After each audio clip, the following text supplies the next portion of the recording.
Good morning mga kumpare at mga kumare. Ayan na nga ang ating Del Monte sweet pasta at pasta ng spaghetti. Simulan na po natin. Samahan niyo po akong magluto ng masarap na spaghetti. Lagyan na natin ng mantika. Sundan mo na ng asin.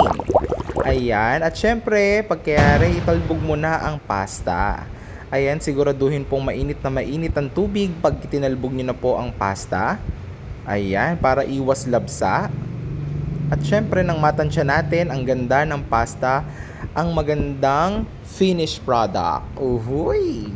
Ayan po't halu-haluin na po natin. Pagkatapos niyan ay hanguin at ilagay na natin sa strainer mamaya pagkayari. Syempre, inuna ko na pong magpakulo ng pasta bago ako magluto ng sauce. Habang niluluto natin ito, ay syempre nagsimula na ako maggayat ng bawang. Ayan nga po pala ang bawang, gayatin na po natin. Ayan.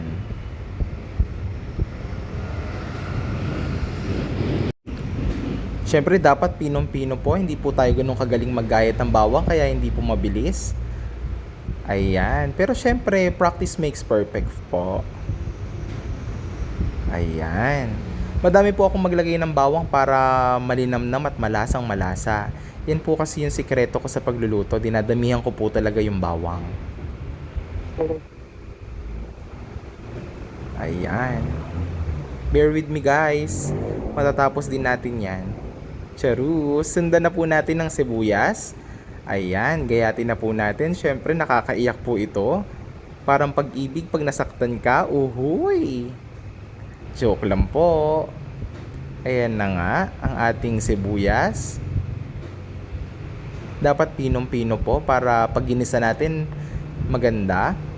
Sundan na rin po natin ang hotdog. Ayan, pabilog po akong gumawa ng hotdog para mas maganda yung design niya.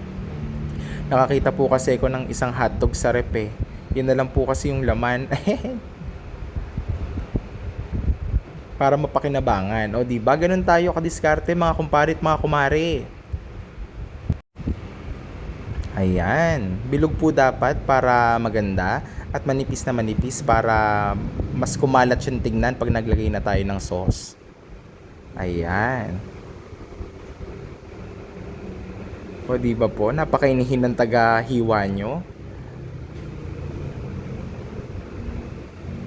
At pagkayari ng hotdog, syempre, tapos na natin ang lahat. Ito na nga pala yan. Bawang, sibuyas, hotdog at yung may malaki po na yun ay corned beef. At syempre di mawawalang evaporada at corned beef natin. Simulan na natin ang pagluluto. Tara na. Ayan. Maglagay po tayo ng mantika. Siguraduhin uminit na yan. At syempre italbog mo na rin ang bawang.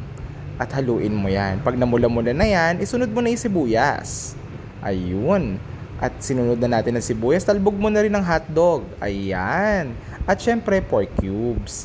Ayun ang corned beef.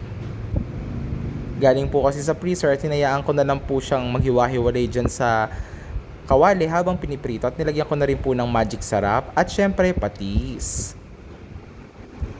At pagkayari po, buhusan nyo na po ng sauce. Ayan, ayun no. Ayun. At syempre di mawawala ang ating gatas, ang evaporada milk. Ayan. At pamaya-maya, matatapos na rin po natin. Yan na po ang pinakahuli nating gagawin. At syempre, ayan na. Lagyan natin ng asukal para sa pambalanse at ihalo na natin ang pasta. Ayan na po ang masarap nating spaghetti. Spaghetti de tea. Uhuy! Ayan na nga po pala. Ayun na ang ating finished product. So, salamat po sa panonood ninyo. Ayan na po at tayo'y kumain ng masarap na spaghetti sa tag-ulan. Happy tummy everyone!